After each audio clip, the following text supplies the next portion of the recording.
Bismillahirrahmanirrahim. Assalamualaikum warahmatullahi wabarakatuh.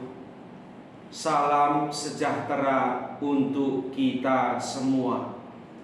Alhamdulillah, puji syukur pada kesempatan yang berbahagia ini. Saya Nur Sofyan, pengajar Prodi Ilmu Komunikasi Universitas Muhammadiyah Yogyakarta, kembali hadir untuk memberikan sharing tentang hasil karya saya di dalam konteks komunikasi politik. Fenomena komunikasi politik selalu bisa menarik perhatian stakeholder atau pihak-pihak yang berminat untuk mengkaji fenomena politik di setiap tahunnya. Fenomena-fenomena politik ini bisa dilihat dari berbagai macam situasi dan kondisi. Pada kesempatan yang berbahagia ini, sebagai dasar saya untuk mengkaji sekaligus mengajar mata kuliah komunikasi politik pada bagian marketing politik, alhamdulillah saya bersama teman-teman mahasiswa Doktor Ilmu Sosial dan Politik Universitas Diponegoro menghasilkan karya Pilkada Orang Kuat sebagaimana yang saya perlihatkan di sini. Buku ini memberikan faedah tidak hanya untuk diri saya saja, tetapi untuk mahasiswa yang mengambil mata kuliah saya pada mata kuliah komunikasi politik di semester 2 Prodi Ilmu Komunikasi Universitas Muhammadiyah Yogyakarta.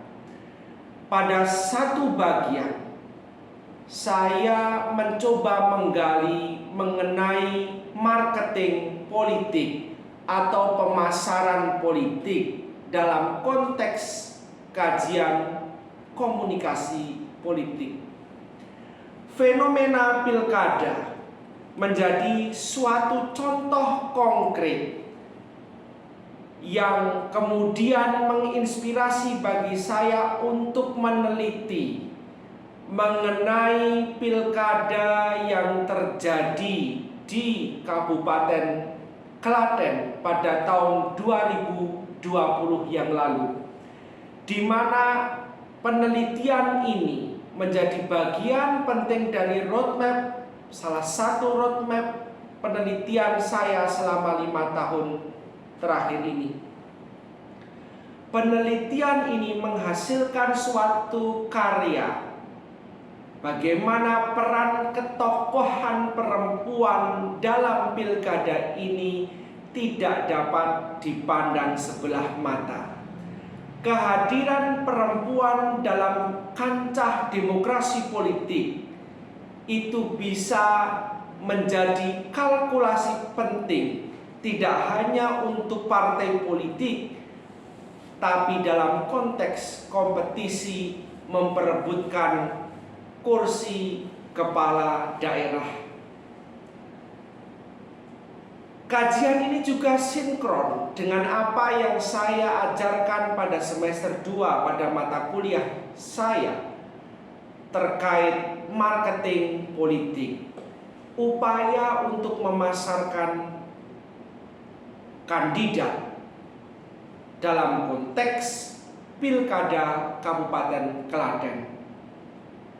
Kita mengetahui bersama, Profesor Anwar Arifin dalam bukunya Komunikasi Politik pernah mengatakan bahwa strategi komunikasi politik itu adalah upaya yang dilakukan saat ini untuk mencapai tujuan politik. Strategi komunikasi politik terdapat 4 bagian penting, yaitu merawat ketokohan, memantapkan kelembagaan, menciptakan kebersamaan, dan membangun konsensus. 4 pilar ini menjadi sangat penting untuk kita kaji di dalam konteks marketing politik, yang kemudian juga dilihat dalam konteks bagaimana peran ketokohan perempuan politik dalam mencapai kesuksesan politik, utamanya yang dilakukan oleh Bupati Klaten dalam Pilkada 2020 yang lalu. Setidaknya peran ketokohan wanita betul-betul kemudian menjadi dasar bagi Sri Mulyani untuk melakukan branding strategi to political communication di dalam memenangkan Pilkada Kabupaten Klaten dan masyarakat Kabupaten Klaten. Apa tahapannya? Dalam konteks ini setidaknya ada 3 poin penting yang dilakukan oleh Sri Mulyani. Pertama, branding dilakukan dengan melekatkan apa isu politik yang hari ini bisa dilekatkan pada perempuan yang bisa merangkul seluruh masyarakat Kabupaten Klaten, yaitu matur ibu sambang warga. Matur ibu adalah suatu tagline. Kalau kita melihat dalam konteks marketing politik yang lebih luas, ada produk, promotion, place, dan price. Produk politik ketokohan perempuan itu di-sharekan melalui tagline matur ibu. Kalau kita melihat secara lebih mendalam lagi, kalau anak membutuhkan uang, anak membutuhkan biaya pendidikan, anak kekurangan fasilitas pembelajaran, pasti akan menyampaikan itu pada ibunya. Begitu juga tagline ini sebenarnya diarahkan untuk masyarakat Kabupaten Klaten.